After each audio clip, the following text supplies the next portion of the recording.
저를 이 애타게에서 초청해 주셔서 감사합니다. 오늘 정말 이렇게 기쁜 마음으로 아주 화창한 날씨에 이 자리에 오게 됐습니다. 사실 우리 장영지 부장님께서 저한테 전화를 주셔가지고 이런 주제로 우리 학회를 하니까 와서 좀 발표를 부탁한다라고 말씀하셨을 때 제가 고사를 했었습니다. 그 이유가 제가 이 분야에 특별히 전문성이 없다고 생각이 됐고 또 준비된 콘텐츠도 부족하다 이렇게 생각을 해서 안 하려고 했는데 우리 회장님과 통화 가운데 이런 생각을 하게 됐습니다. 누군가는 이 분야에 총대를 메고 조금 한 발 앞장서서 뭔가를 보여주고 또 논의를 시작하려고 해야 되지 않을까. 또 두 번째로는 AI 빅데이터라고 불리우는 이 시대, 굉장히 빠르게 변화하는 이 미래 사회에 우리 영어 교육이 전체적으로 우리는 지금 어떻게 해야 되는가, 무엇을 어떻게 해야 되는가 하고 우리의 연구자로서의 우리의 모습을 돌아보기도 하고 또 방향을 좀 조정할 필요가 있지 않는가. 그건 굉장히 중요한 논의다라고 생각이 돼서 제가 감히 이 자리를 맡게 됐습니다. 그래서 좀 저는 큰 그림에서 어떤 연구 방법론을 논의하는 것보다 더 큰 틀에서 지금 이 사회가 어떻게 변화하고 있고 지금 또 우리는 어떤 위치에 있고 또 우리는 어떤 것을 앞으로 연구해야 되는지 또 그 방법은 어떻게 새로운 것을 써야 되는지에 대해서 이렇게 세 가지로 나눠서 한번 얘기를 해보도록 하겠습니다. 그래서 지금 우리는 무엇을 연구 내용이 중요한 거니까요. 그러니까 어떻게 연구 방법론 이렇게 두 가지로 얘기를 해보도록 하겠습니다. 그래서 저의 발표 순서는요. 처음에는 이 변화된 사회, AI 빅데이터 시대의 미래의 교육의 연구 트렌드는 어떤 것인가 소개를 해보고요. 두 번째는 우리 대한민국, 우리나라 영어 교육 연구 생태계가 과연 어떤가. 저희가 저희 스스로를 돌아보는 기회가 많지 않았기 때문에 저도 이번에 많이 공부를 하게 됐습니다. 그래서 많은 걸 저도 깨닫게 됐고요. 그 다음에 그거를 바탕으로 해서 세 번째, 파트 3에서는 빅데이터 시대의 영어 교육 연구 방향성. 오늘 주제에 맞춰서 연구 내용과 연구 방법론에 대해서 자세히 설명을 드리고 또 저의 제안도 해보도록 하겠습니다. 네, 자, 첫 번째는요. 지금 저희가 외국어 교육 또 연구자로서의 이 연구 트렌드, 지금 트렌드에 대해서 잠깐 얘기해 볼까 합니다. 여러분들 이 화면 익숙하시나요? 네, 이게 어딘지 혹시 아세요? 네, 이게 네이버의 그 데이터 센터 각이라는 곳입니다. 제가 춘천인데 제가 여기 한번 구경 갔었거든요. 그런데 정말 깜짝 놀랐습니다. 이거 하나하나 서버 유닛인가 이렇게 부르던데요. 60만 수용 데이터가 그 정도이고요.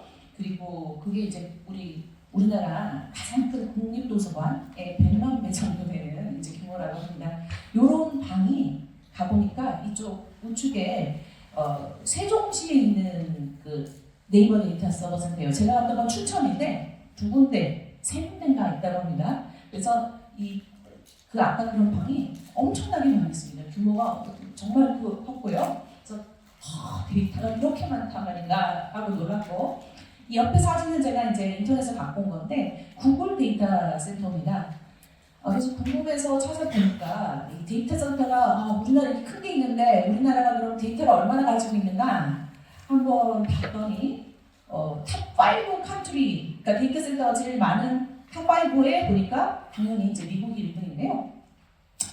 2등이 저머니입니다. 독일이고 UK, 차이나, 캐나다 순서였습니다. 그래서 생각보다 우리나라는 많지 않구나. 물론 이제 5위까지 본 거지만 그러고 그래서 좀 더 찾아봤는데 우리나라가 어디 있는지 진짜 궁금하더라고요. 그래서 또 찾아봤는데 2023년 1년 사이에 말이죠. 우리나라는 찾을 길이 없었지만 2022년에 2,701개였던 것이 2배로 늘어난 걸 볼 수 있습니다. 역시 2등은 저머니인데 역시 많이 센터가 확 늘어나고 있는 걸 볼 수 있었어요. 우리나라 15위 안에는 없더라고요. 네. 자, 그래서 우리나라 데이터가 그렇게 많은 것에 제가 놀랐는데 세계가 이렇게 빠르게 변화하고 있다. 그래서 우리가 빅데이터라는 표현을 쓸 때 과연 이 빅데이터가 얼마나 큰 걸 보고 빅데이터라고 하나를 뭐 아시는 분들은 아시겠지만 제가 잘 몰라서 찾아보니까 자, 스몰, 미디엄, 빅으로 봤을 때 10GB까지는 우리가 엑셀이나 R로 처리할 수 있다고 그래요. 그거는 이제 수천 개 정도, 정도의 세일즈 피규어스가 들어가는 거다 이렇게 돼 있고요. 우리가 10GB에서 1TB까지가 미디엄. 네, 이거는 웹사이트가 한 100만 개, 수백만 개 들어가는 그것도 이제 미디엄. 이거 빅이라고 그러면은 1TB 이상이고, 이거는 아주 고성능 컴퓨터로도 하나로는 나눌 수가 없는 하도 시스템을 갖춰서 여러 개 컴퓨터를 이제 병렬로 하는 경우에만 이제 빅데이터가 성립이 된다. 네, 그래서 우리는 20년 전부터 사실은 코퍼스 다른 것도 알고 있었잖아요. 근데 우리가 라지 코퍼스, 스몰 코퍼스 이런 말해서 라지 코퍼스 정도면 대단할 거라고 생각했는데 제 생각엔 스몰에서 미디움 정도가 아닌가 그런 생각이 듭니다. 그러니까 빅데이터라는 건 엄청나게 이제 큰 것을 말하는 것이고요. 이 빅데이터는 사실은 이제 양적인 데이터를 말하는 것만은 아니라는 걸 다 알고 계실 텐데요. 기술, 빅데이터 기술이라고 하는 거죠. 그래서 우리가 데이터 처리를 양적으로도 많이 수용할 수 있지만 그죠? 속도도 빨라야 되는 것이고 우리가 뭐 초기에는 3V라고 했는데 요즘 5V, 7V, 9V까지 나오더라고요. 근데 이제 가장 기본되는 것이 variety. 여기서 저희에게 큰 함의를 준 것 같습니다. 스트럭처드, 옛날에는 우리가 다룬 데이터는 생각해 보시면 디지털 텍스트를 주로 다뤘다고 봅니다. 근데 이제는 비정형 데이터, 음성 데이터도 쉽게 다룰 수 있게 되었고요. 이미지나 그 외에 다른 데이터들도 처리가 가능해지고 있다는 거죠. 그래서 예를 들어서 중간 언어 하나만 생각해도 저희가 수년 전까지만 해도 라이팅 데이터, 인터랭귀지 데이터를 모으는 게 정말 돈도 많이 들고 힘도 들고 어려웠습니다. 근데 지금은 음성 데이터조차도 챗봇에 학습자들 발음만 시켜도 순식간에 몇 개 학교에서만 모아도 엄청난 데이터를 모을 수가 있죠. 그것을 또 우리 음성 인식으로 손쉽게 또 트랜스크라이브로 할 수 있고, 그죠?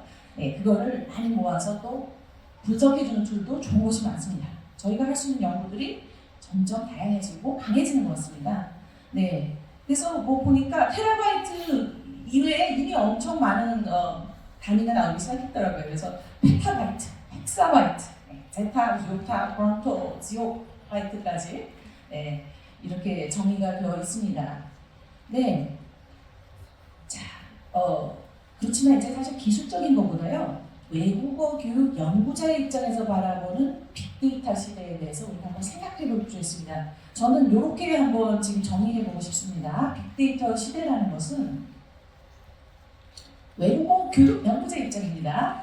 라지 스케일의 데이터를 통해 사회 전체 혹은 집단 전체의 경향성을 손쉽게 알아볼 수 있는 시대에 규모 있는 연구, 사회를 움직이는 연구, 복잡한 사회 문제, 언어 습득의 문제를 해결할 수 있는 기회가 온 것이라고 볼 수 있겠고요. 개인 연구나 이런 미시적 연구에서는 탈피할 때가 됐다. 그렇게 말씀드릴 수 있습니다. 두 번째는 개인의 주장이나 연구 결과가 과거와는 다른 방식으로 공유 전파되는 시대라고 저는 주장하고 싶습니다. 시대가 원하는 내용과 방식으로 확산해야 된다. 무슨 뜻이냐 하면은 아실 거예요. 연구자가 논문을 써서 저널을 발표했을 때 얼마나 많은 사람이 그것을 읽을까? 그걸 우리가 생각하지 않을 수가 없죠. 그때 사실은 공유 확산이 근데 연구자가 애를 써서 연구를 해서 학술지에 낸 것, 그리고 어떤 사람이 연구는 이렇게 해야 돼 하면서 유튜브에다가 플랫폼을 개설한 것 봤을 때 그 확산이나 사회적인 영향력으로 봤을 때 우리가 어떤 것이 더 큰지 아실 수 있을 거예요. 네, 그렇게 봤을 때는 우리가 탈모니 시대다. 멀티 모더니티 시대다. 우리가 보여주기를 과연 지금까지 계속 했던 것 같은 방식으로 보여주는 것이 맞는지. 네. 요즘 보면은 플랫폼도 그렇습니다. 저는 개인적으로 예측을 잠깐 해보면 SCI, 요즘 SSCI, 스코퍼스 이런 말 많이 하잖아요. 저는 그게 상당히 권위적이라고 생각하거든요. 저희가 요즘 논문 쓸 때 사실 저널에 들어가서 그 저널을 보지는 않아요. 검색을 주로 하게 되고 나랑 같은 저기 키워드만 있으면은 바로 그걸 인용합니다. 거기 보면은 터키시 저널, 인도네시아 저널, 굉장히 다양한 저널들입니다. 거의 이게 SSCI냐 해서 레퍼런스를 넣지는 않습니다. 네, 마찬가지로 요즘 리서치 게이트, 아카데미아 이런 플랫폼들에서 딱 내가 연구하는 거랑 똑같은 거 하는 사람이 연구 논문 좀 보내줄 수 있겠니? 하면 인용될 가능성이 가장 높죠. 네, 이런 식으로 저희는 이제 전파도 또 보여주는 방식도 좀 달리 생각할 필요가 있으셨다라고 생각합니다. 인공지능이 인간의 기본 인지 과정을 수행할 수 있고 이 부분은 교육입니다. 이해, 암기, 기본 지식의 전달 및 학습의 중요성이 축소된 사회. 네, 이 부분은 제가 요즘 챗GPT라든지 인공지능을 하면서 정말 많이 느끼는 건데요. 영어 교육이 정확하게 적용되는 부분이라고 생각합니다. 인간이 감당해야 될 교육은 무엇인가? 지금까지는 리소치의 독해, 문법, 아주 스킬을 중점적으로 하는 것이 영어 교사의 임무였다면 그것이 사실은 좀 과장되게 말해서 인간 강사 한 명이면 문법 강의는 전국 학생이 다 들을 수 있는 것이고 우리가 과연 그럼 이 학생들에게 해줘야 되는 것은 무엇인가에 대해서 다시 생각할 필요 있는 사회가 된다는 거죠. 네. 마지막으로 학습 이력, 학습 진단 분석, 과학적, 분석적 데이터 구축이 아주 용이한 사회가 됐습니다. 우리가 러너 팩터, 학습적 요인에 대해서 익히 중요한 건 알고 있지만 사실 많은 데이터를 보지도 않았고 크게 정말 체계적으로 데이터를 수집하는 적도 많지 않은데 이것이 아주 충분하게 쉽게 가능해졌습니다. 그래서 이제는 지식 중심에 관심을 두기보다는 학습자 중심에 관심을 둘 때가 되었고 획일화해서 개인화 그렇게 바뀌어가고 있다라고 말씀드릴 수 있습니다. 네, 지금부터 키워드를 그래서 빨리빨리 보고 그다음에 이제 본론으로 들어가야 될 것 같은데요. 제가 교육과 언어와 연구 방법의 키워드들을 요즘 트렌드를 한번 모아봤습니다. 네, 제가 순서는 아무 상관없는데요. 요즘 대화형 학습이라는 표현을 많이 쓰더라고요. 그러니까 우리는 학습을 이제는 상호작용을 하면서 한다. 이제 일방향의 상호작용. 근데 거기서 이제 챗GPT를 선두를 해서 우리가 뭔가 궁금한 게 있을 때 그것을 알아내는 것은 누구냐? 나 자신, 학습자 자신이고 그걸 직접 그거를 물어보고 거기서 배우고 그거는 물론 챗GPT뿐만 아니라 우리가 검색을 한다든지 키워드를 써서 내가 원하는 걸 알아내는 모든 데에 해당한다고 할 수 있겠습니다. 대화형 학습, 맞춤형 학습, 적응형 학습 다 유사한 표현들인데요. HT 교육 들어보신 분 계세요? 네, 저도 이번에 챗GPT 강의를 하다가 처음으로 배우게 된 건데요. 이제 제가 조금 이따 소개를 드리겠습니다. 맞춤형, 적응형, HT는 비슷합니다. 다 좀 구체적으로 조금씩 설명해. 뉴럴 리터러시 교육, 역량 중심 교육, 초개인화, 개인화 학습, 플랫폼 학습 다 연결이 되는 키워드들인 것 같아요. 비정형 학습, 인포멀 러닝이라고 해서 우리가 늘 포멀 에듀케이션에서 순서에 맞춰서 하던 것이 오픈된 과정에서 원하는 걸 하는 방식 비정형 학습입니다. 네, 그런 것들과 더불어 우리가 옛날에 보던 것보다는 달리 플로우, 즉 몰입, 얼마나 몰입을 하느냐, 얼마나 메타코그니션을 키고 있느냐, 얼마나 학습을 주도적으로 하느냐, 셀프 디렉티브니스, 크리에이티비티, 컨버전, 얼마나 융합을 하느냐, 핵심 역량이죠. core competences라든지 communication, character, ethics 이런 것들이 키워드로 가장 많이 볼 수 있는 거라고 생각이 됩니다. 네, HT만 조금 더 설명을 드리면요. 요즘 이런 책들이 나와 있더라고요. 하이텍, 하이터치. 하이텍, 하이터치. 이게 구글 스칼라에 보면 검색이 4,880건이 연구문이 발견이 됩니다. 검색이 됩니다.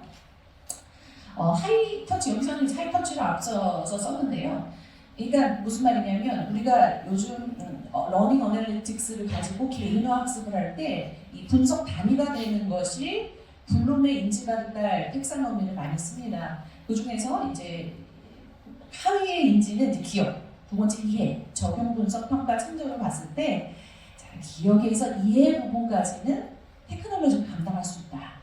네, 설명하고 잘 알고 있는지 체크하고 테스트해주고 하는 것은 AI 보조교사를 통해서 하이테크 학습을 시키고 인간이 담당해야 될 교육은 이 위다. 어떻게 적용하고 어떻게 이것을 스스로 분석하고 평가하고 새로운 것을 창조해내느냐 하는 부분은 교사가 해야 되는 하이터치 부분이다 라는 뜻입니다. 그래서 우리 역할, 교육의 역할, 교수자의 역할에 대해서 재정리하는 하나의 모델이라고 할 수 있겠고요. 연구에도 도움이 되실 거라고 생각합니다.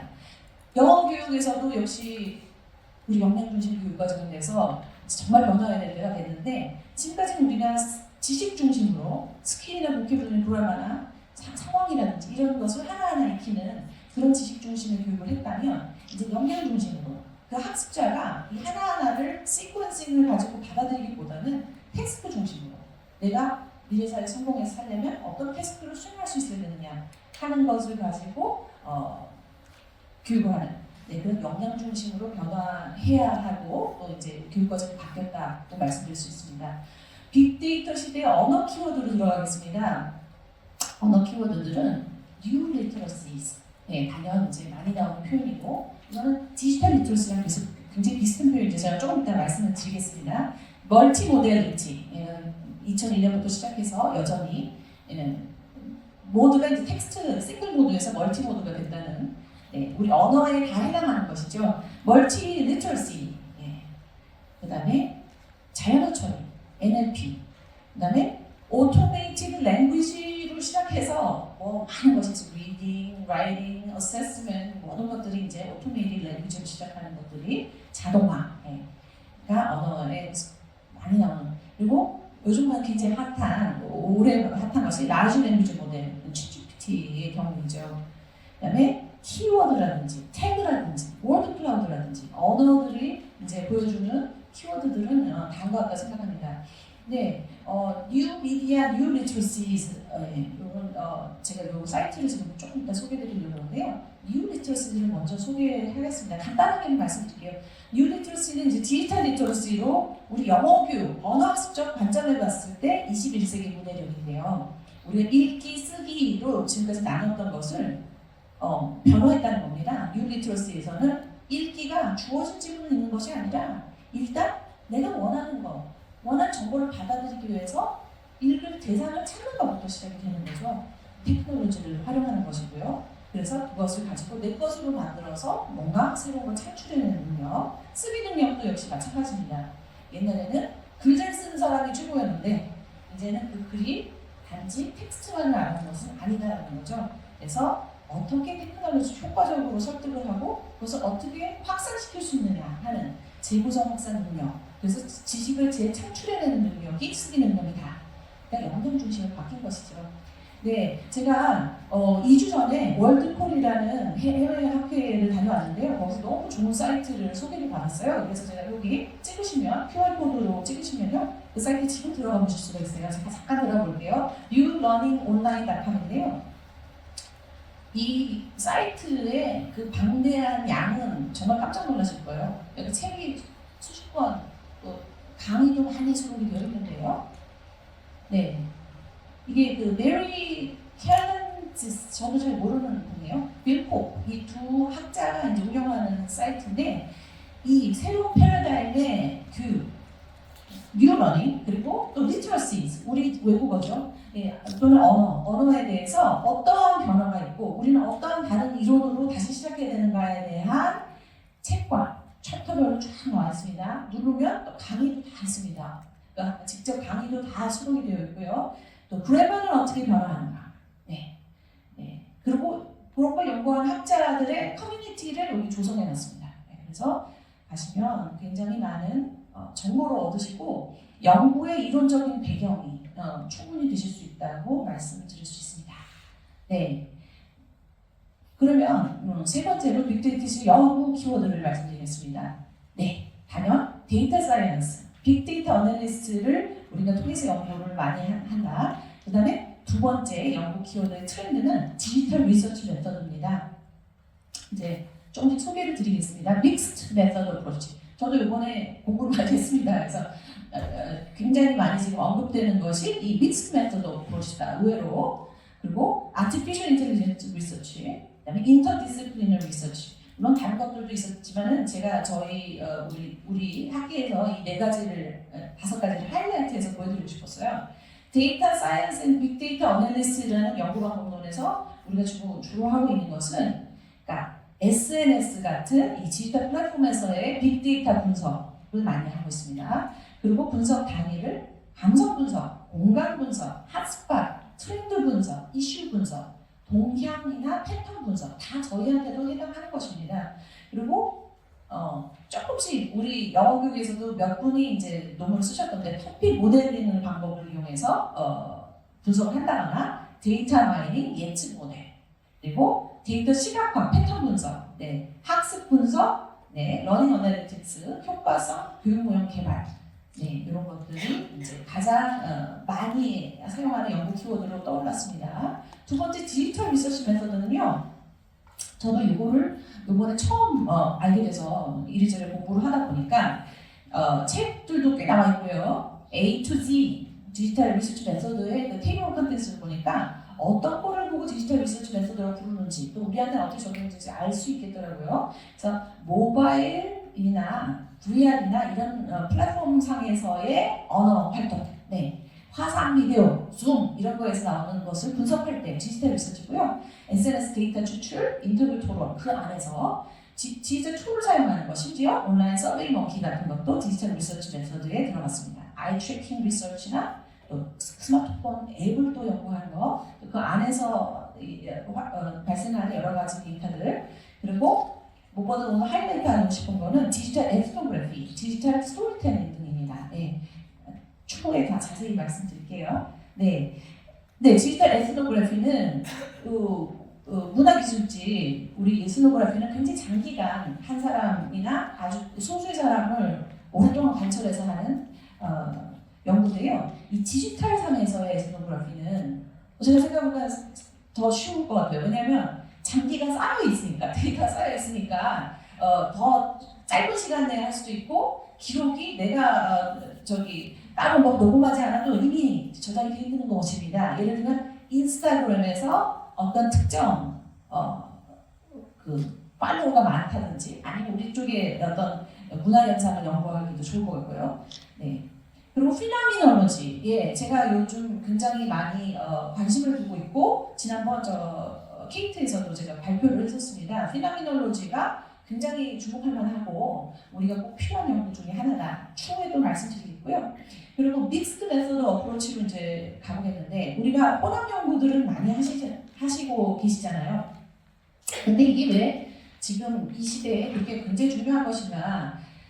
에듀테크 리서치나 뭐 널싱, 헬스케어, 비즈니스 리서치에서는 이게 대세인데, 그 이유 중에 하나가 우리가 데이터가 굉장히 다양화됐습니다. 숫자 이외에도 비정형 데이터가 굉장히 많기 때문에, 또 움직이는 데이터, 비디오 데이터라든지 여러 가지에 대해서 다각적으로 볼 수 있기 때문에 퀄리티 리버넌스가 좋고, 그리고 우리는 이제 더 관심 가져야 되는 거는 현상, 인간, 문제, 인간의 문제, 다각적인 이해를 하고 탐색하는 것이 필요하다. 그렇기 때문에 우리가 했던 혼합 연구들은 우리 영어 교육 쪽에서는 굉장히 퀄리티 위주로 돼 있는데, 그것을 이렇게 서포팅 에비던스로 살짝 퀄리를 넣어주는 정도를 많이 이제 구사하시는데요.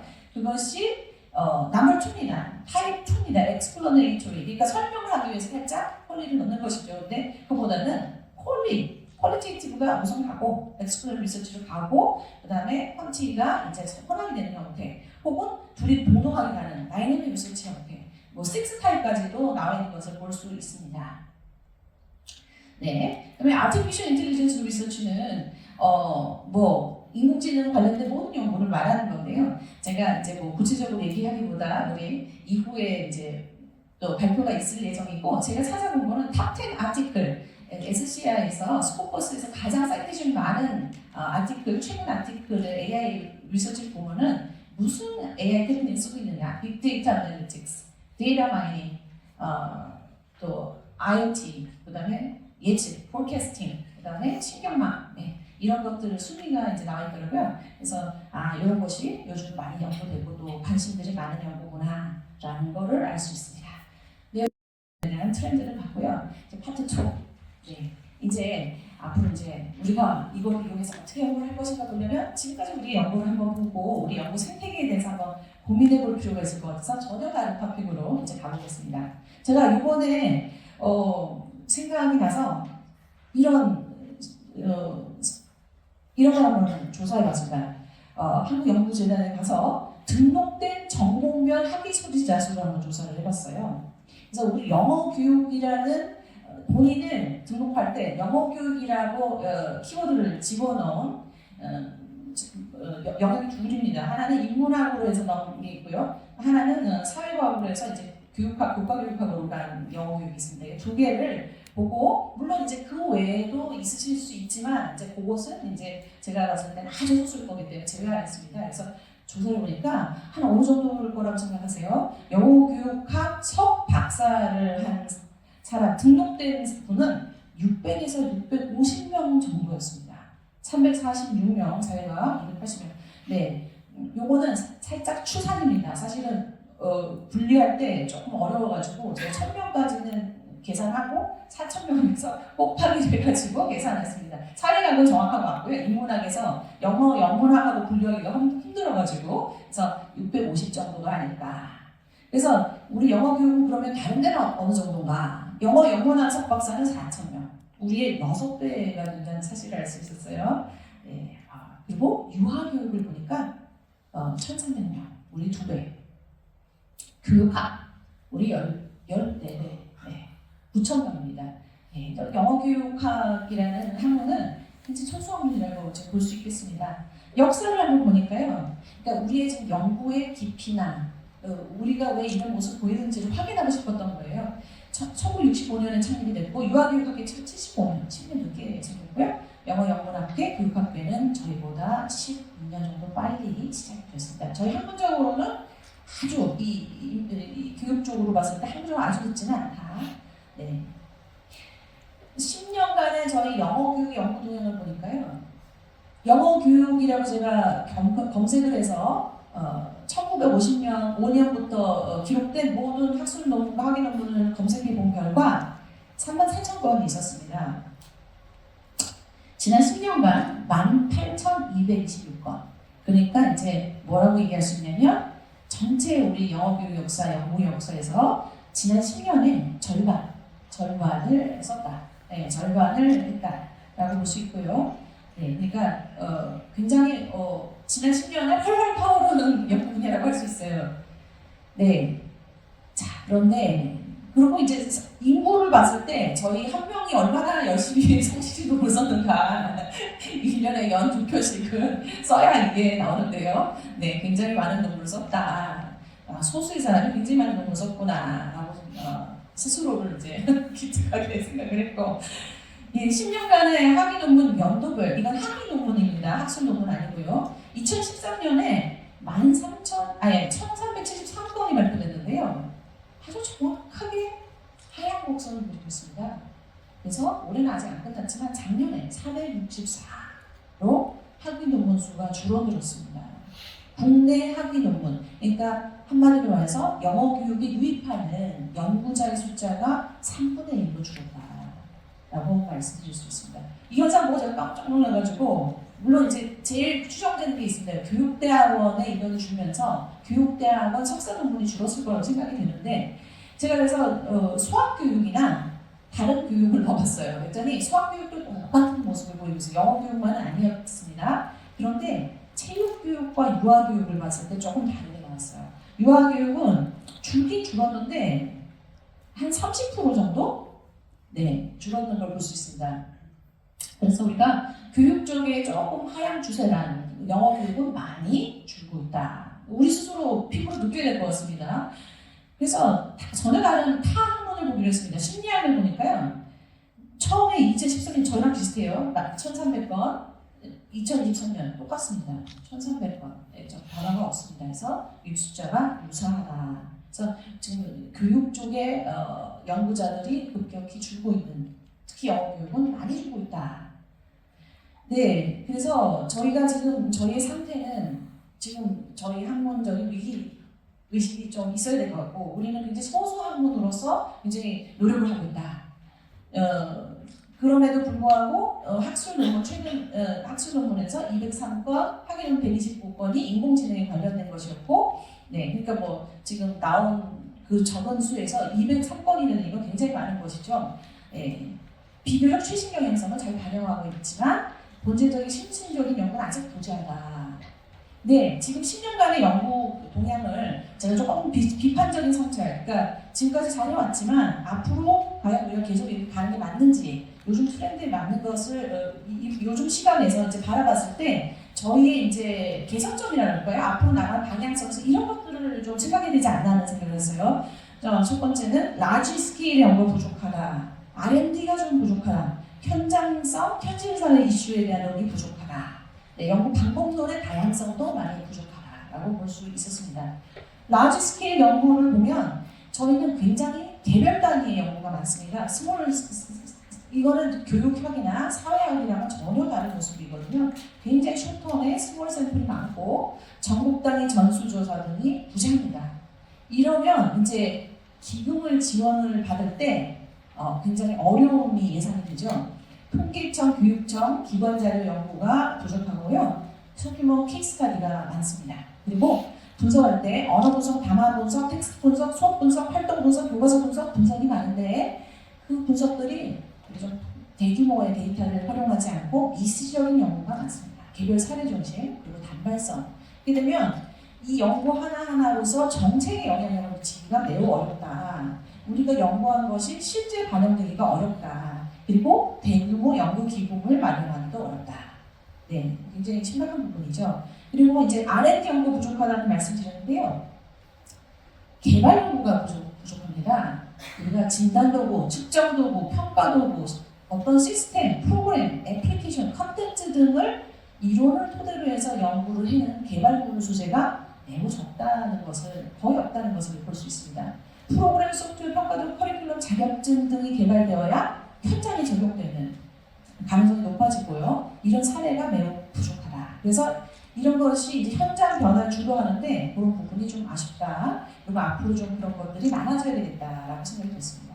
현장성 사회 이슈 문제 해결에 대한 논의가 많이 부족하다. 이건 정말 앞으로 저희가 연구 방법론의 다양성을 통해서 극복해야 될 문제라고 생각이 듭니다.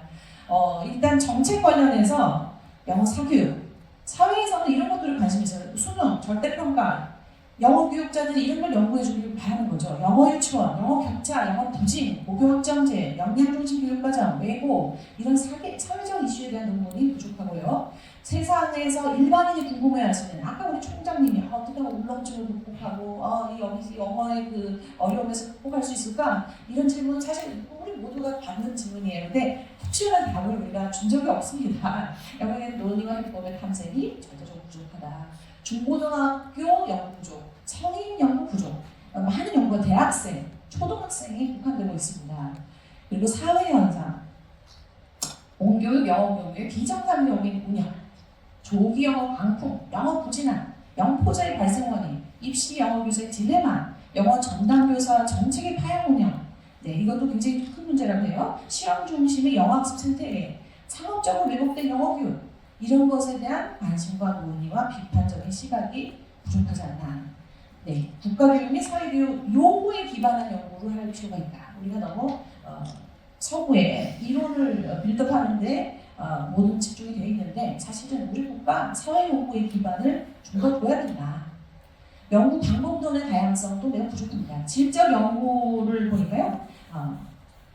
제가 2017년 이후의 연구를 다 프린트해가지고 한 달 10분의 1 정도 질적 연구가 토대 연구, 이론을 생각내면 토대 연구가 필요하고 이런 사회 문제를 말씀드렸을 때 현상학 연구가 필요하고 또 문화기술지 연구 이런 것들이 전무합니다. 거의 전무합니다. 빅데이터 기술, 디지털 리서치 아까 소개드린 그런 방법을 연구를 많이 해야 되겠습니다. 가끔 이런 게 있어요. 굉장히 좋아 보이지 않습니까? 한국에서 영어학이 해외 영어 캠프에 관한 민속 지역 연구, 영포자의 학교 문화 기술지, 중학교 영어학습 부진의 사례, 이런 연구들이 아주 소수지만 발표되는 것을 볼 수 있었고요. 네, 영어 유치원에 자녀를 보낸 어머니의 경험에 대한 현상 연구, 네, 그리고 디지털 리서치 연구 방법, 토픽 모델링 사용한 연구들도 한 몇 편 보였습니다. 아주 최근에. 네. 네, 그래서 이게 우리만 그런 거냐, 다른 데는 그런 거냐, 그래서 교육 분야의 다학문을 좀 비교를 해봤습니다. 체육교육 피라미널로지, 체육교육 에스노그래피 이런 식으로 이제 조사를 하니까요. 79건, 35건, 191건, 교사교육 분야만 따로 떼서 봐도 382건, 106건, 1088건, 유아교육 149, 28건, 475건 이렇게 되는데 영어 교육은 어떤지 보시면요. 네, 영어 교육은 훨씬 적습니다. 네, 전체 숫자에 비해서 영어 교육은 너무 연구 방법 낸 다양성이 부족한 상황이다라는 것, 특히 질적 연구가 부족하다. 사회 문제를 해결하기 위한 지적 문제가 부족하다라고 말씀드릴 수 있겠습니다. 시간이 지금 얼마나 됐는지. 네, 파트 3. 자, 이제 결론인데요. 빅데이터 시대 연구 방향성에 대한 제가 이제 어떤 것을 어떻게 연구해야 될까에 대해서 앞에 두 것을 바탕으로 하겠습니다. 새로운 연구 방법론을 보면 이런 것들을 할 수 있다라고 이제 하고 있습니다. 제가 이제 리서치 여기서 가져온 건데요. 우리 지금까지 못했던 것이 이런 것들을 할 수 있다라고 제가 소개를 하고 있고요. 빅데이터 기술 등으로 접근성, 창의성이 확장이 되고 복잡한 문제를 해결하기 좋고 타원과 연계가 좋다. 네. 그래서 첫 번째 저희가 시대의 키워드에 주목하는 연구를 좀 하자. 네, 앞에 키워드를 말씀드렸고요. 우리가 기술 자체 하나하나, 뭐 챗GPT, 네, 뭐 메타버스 이렇게 그런 기술에 주목을 하기보다는 기술의 영향을 받은 세상에 좀 더 관심을 가지고 우리가 주목을 할 필요가 있다라고 말씀드리겠습니다. 그리고 두 번째, 시대의 연구 방법론을 수용하자. 새로운 연구 방법을 좀 수용하자. 자, 제일 우리 이 데이터 어널리시스에서 많이 쓰는 텍스트 마이닝을 보도록 하겠습니다. 도구가 춘추전국 시대입니다. 굉장히 많고요. 뭐 R 이런 거 요즘도 쓰시겠지만 그런 거 어렵다고 하면 훨씬 쉬운 것들이 많이 있습니다. 요즘 오렌지나 코메트릭스라든지 뭐 로이언트 툴스 이런 것들을 쓰시는 것 같은데요. 오렌지를 저도 조금 배워봤는데 안 어렵더라고요. 그래서 거기서 텍스트 마이닝에서 말하는 워드 클라우드, 군집 분석, 네트워크 분석, 토픽 분석, 토픽 모델링이라고 나눠보는데요. 이걸 우리 대입 한번 해보겠습니다. 영어 교육에.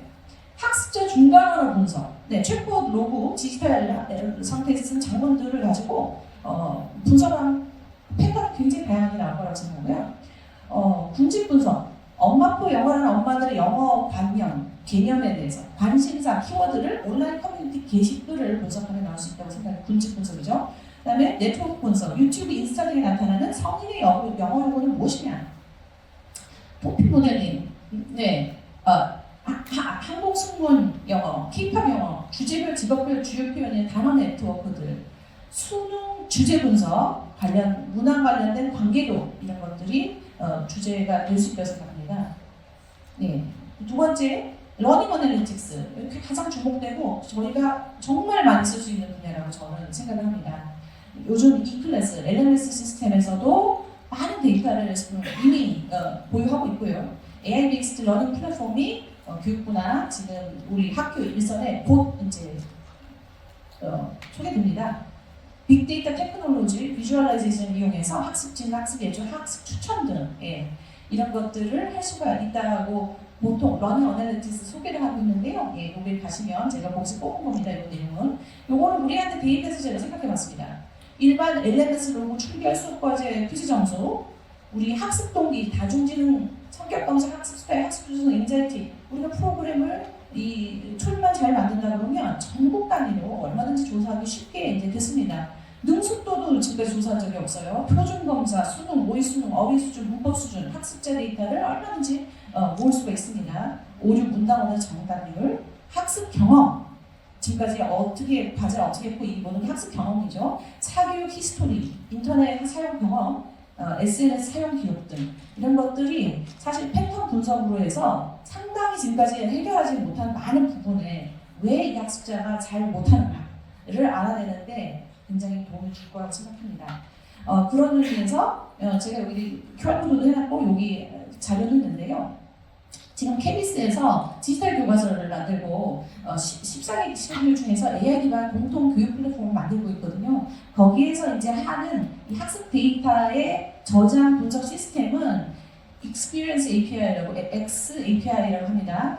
요것을 사용하라라고 지침이 나와 있습니다. 그래서 우리가 이 X API를 사용해야 되는데 사실 영어 교과에 있어서 이걸 사용하는 게 중요한 게 아니라 이것을 어떻게 분류를 해서 어떻게 태깅을 해야 정말 의미 있는 결과가 나올까 하신 바는 우리가 제안해야 합니다. 근데 그 제안을 사실은 우리가 해야 되기 때문에 다른 그 교육자나 엔지니어가 할 수가 없어요. 그래서 지금 이 부분에 대한 연구가 정말 절실하다고 생각이 되고 많은 분들이 관심 가져주셨으면 좋겠습니다. 그리고 디지털 에스노그래피 피노미놀로지에도 정말 많은 연구들을 하고 있습니다. 방송이나 미디어에서 얼마나 왜곡된 영어 교육에 대해서 얘기하고 있는지, 또 MZ세대 어머니들이 자녀 사교육에 대해서 어떻게 생각하는지, N수생 영어는 어떻게 준비를 하는지, 엄마표 커뮤니티에 가보면 엄마들이 어떤 생각을 가지고 있는지, 지금 인기 있는 유튜버, 수백만 유튜버의 영어 교육과는 어떤지, 유명 인간 영어 강사의 이 현상은 뭘 말하는 것인지, 이런 것들은 연구하는 즉시로 신문 기사도 낼 수 있는 좋은 것들입니다. 사회 영향을 미칠 수 있겠죠? 네. 해외 디지털 에스노그래피들도 제가 좀 찾아봤습니다. 네. 이런 것들이 있고요. 제가 다 드릴 거예요. 이 자료는 뒤에 QR코드로 저 PDF 파일을 드립니다. 네. 이런 것도 있었고요. 제가 또 이번에 학교 가서 정말 따끈따끈한 뉴 티오레티컬 프레임워크를 받아왔는데요. 햄페, 핸드북 가이드, 캠브리지에서 핸드북 가이드 좀 준비하고 있는데 이 언어 사회 현상을 Complex Dynamic System Theory라는 CDST라는 것으로 묶어서 설명을 하는 그런 연구를 지금 하고 있고 그것을 설명하는 책을 이제 내려고 한다고 합니다. 그래서 관심 있게 보셨으면 좋겠고 지금 또 이 CDST는 약간의 자료가 인터넷에 있습니다. 네, 그리고 이거는 이제 콜 분야, 영어 교육 전반에 걸친 것인데 우리가 어떤 이론들과 최근에 연결이 되는가, 그 연결된 것과 그 논문들에 대해서 소개하는 것을 제가 발표할 때 찍은 것입니다. 이거 여러분들하고 공유하고 싶고요. 네, 마지막으로 우리가 좀 시야를 넓혀야되겠습니다. 학문, 사회현상, 교육 정책, 경제, 미디어, 공학 이런 데 주목을 할 필요가 있겠습니다. 우리 한국융합 요즘 보니까 많은 대학에서 융합적인 프로그램을 많이 운영하려고 하시는 것 같아요. 저희 모두가 좀 관심을 가져야 되지 않을까 싶습니다. 마지막으로 저희도 좀 파이를 키워야 되겠습니다. 우리가 인원은 작지만 작은 거에 저희가 연구자들끼리 협력하고 공동 연구 네트워크를 좀 활성화해야 되지 않을까. 학회 간에 좀 협력도 하고 새로운 역할을 모색해야 되지 않을까. 교육기관, 국제기관과 좀 협력도 하고 우리도 좀 자격증 같은 거를 좀 만들었으면 좋겠습니다. 심리학 보면 그렇게 자격증이 많더라고요. 저희도 할 거 많은데 이런 거 좀 하면 전문가가 양성이 많이 되지 않을까 하는 생각이 들었습니다. 네, 이것으로써 제 발표를 마치겠습니다. 감사합니다.